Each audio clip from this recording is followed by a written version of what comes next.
Alright, the flood saga continues. This is the end of day 3. It's just about midnight. And I don't have carpet on the first 5 stairs. I don't have flooring. I'm missing a lot of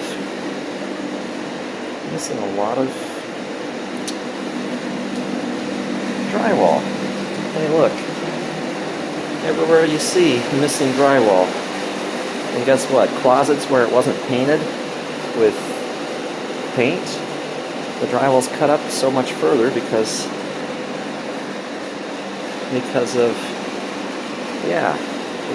the, it just sucked it right in and got really damp. So paint helped out a ton because drywall itself doesn't really want to suck in water.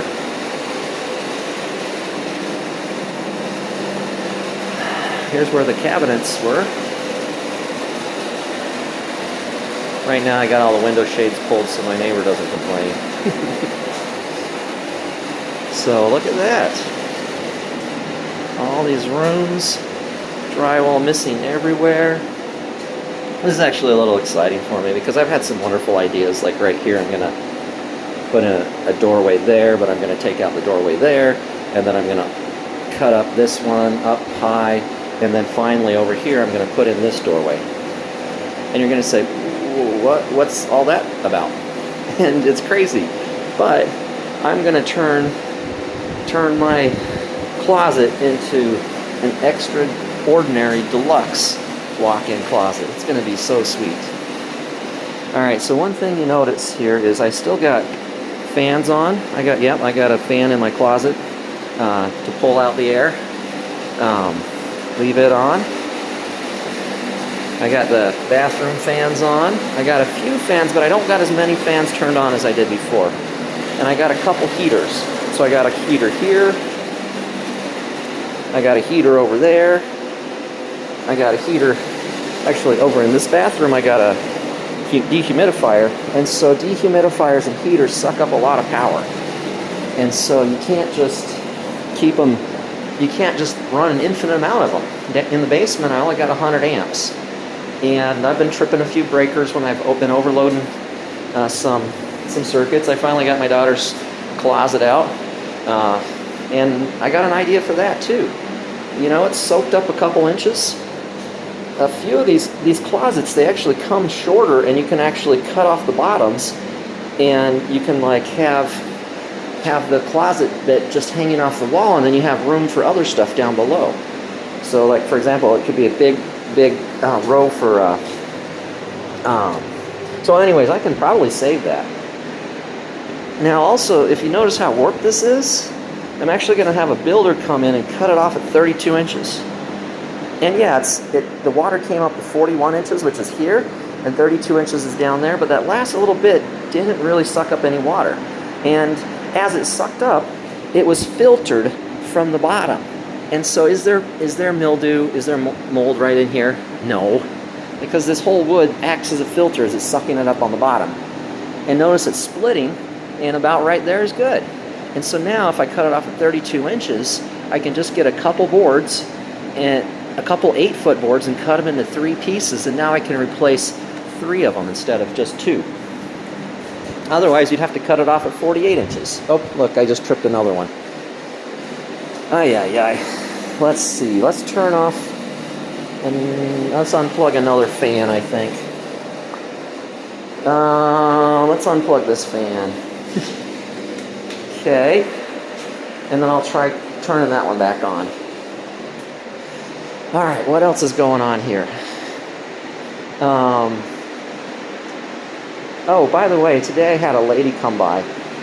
And this was the strangest story. So I had like a real person come by like on yesterday, Monday, and he came in with this 14,000 sensor that could actually measure the humidity all the way through the wall. And it was like a virtual sensor, so it showed like where the humidity was, how moist it was, it'd give you numbers, read back and everything. And he was measuring up high and it was dry, he was measuring in the middle, he was even measuring it like down like a couple feet from where the water line was. And because the water came out so quick and it's painted, that this is all dry. This is all dry. And so I had a lady from the insurance company come out today with this little $20 dumb meter, and she holds it up on the wall and says, look, it's 100%. It's 100%. If you don't replace all the drywall in this house with the company I recommend, you're going to have black mold in 5 to 7 years.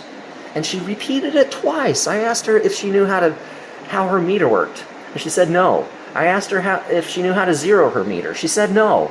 And then she repeated herself a second time. I mean, really? I had this pro with a $14,000 meter that he borrowed from his dad. Ay, ay, ay. I have to talk to the insurance company about that guy tomorrow. Let's see. Did this one trip over here again? I think this one might have tripped again. So I think I'm going to have to move one of these. I think I'm going to have to move this heater to the bathroom receptacle and then some of the other heaters. All right, so what have I learned through this whole thing? I've learned you have to be fast. You have to get all your stuff out fast. If you got a lot of stuff, you have to get it out fast. I mean, hire the neighborhood kids, hire the neighborhood high schoolers, go to your church, ask for help. I mean, this one was too big for me. I had to ask for help. And we've been so fortunate that we've had such wonderful neighbors. We've had so many people come out to help, even if it's only for an hour. Just send out email requests. Just ask for help. Say, hey, this is a little bit too much for me. I need some help here. And so guess what? In 3 days, this whole house, except for stuff like that was above the line. I mean, we took out cabinets, we took out drywall, we took out wet insulation. That's really where mold can grow, in wet insulation. Gets moist, too hot and humid in the summer, and grows some mold. So anyways, if you've been following this little drama, 3 days, and it's ready to dry out with heaters. Ooh, that's nice and toasty. Fans blowing the air. Should probably move that fan right over here next to this heater so it can really push the air. And dehumidifiers, but don't do too many of them, or else, like I just tripped the circuit breakers twice. You'll have to limit how many you use. And right now I have piles of insulation out my windows. I have piles of